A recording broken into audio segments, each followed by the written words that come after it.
The Obama administration just made a deal with Russia to end the violence in Syria. So is Donald Trump right about Vladimir Putin? I think I would have a very, very good relationship with Putin, and I think I would have a very, very good relationship with Russia. The beautiful part of getting along. Russia wants to defeat ISIS as badly as we do. If we had a relationship with Russia, wouldn't it be wonderful if we could work on it together and knock the hell out of ISIS?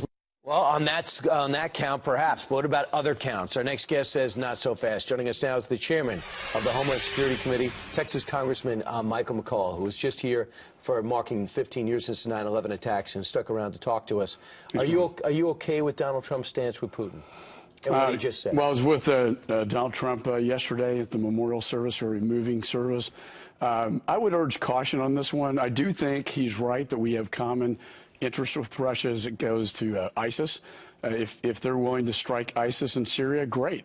So far, they've been hitting rebel forces more than ISIS, propping up Assad.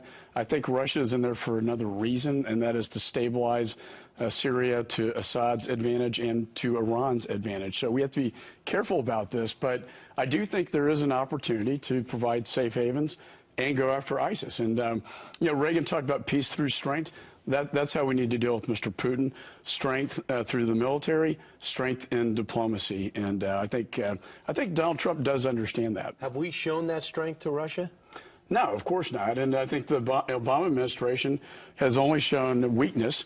And we all know weakness invites aggression. And that's why he's been so aggressive against Ukraine and the Baltic states and Crimea. And do you feel as though the worst could be yet to come in the months remaining in the Obama administration, as we see Iran act up, North Korea act up, another nemesis is Russia, and we also know Ukraine is looking waringly, wondering if we're going to truly help?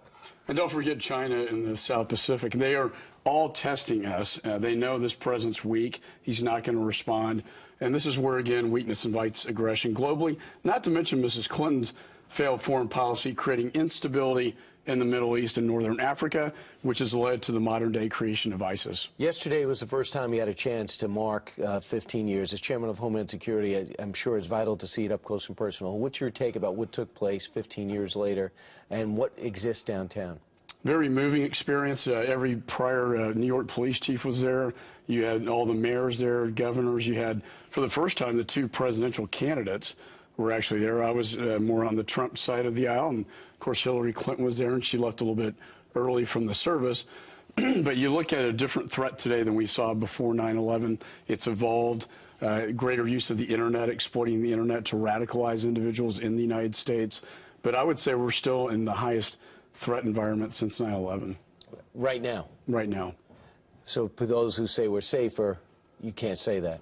It's a different threat. I think we're safer in the sense we've built an apparatus of security with airlines, with sharing intelligence and that sort of thing. But in terms of the numbers, Brian, just the sheer numbers have gone up of plots against the United States, of arrests in the United States, over 100 ISIS followers, and thousands of investigations.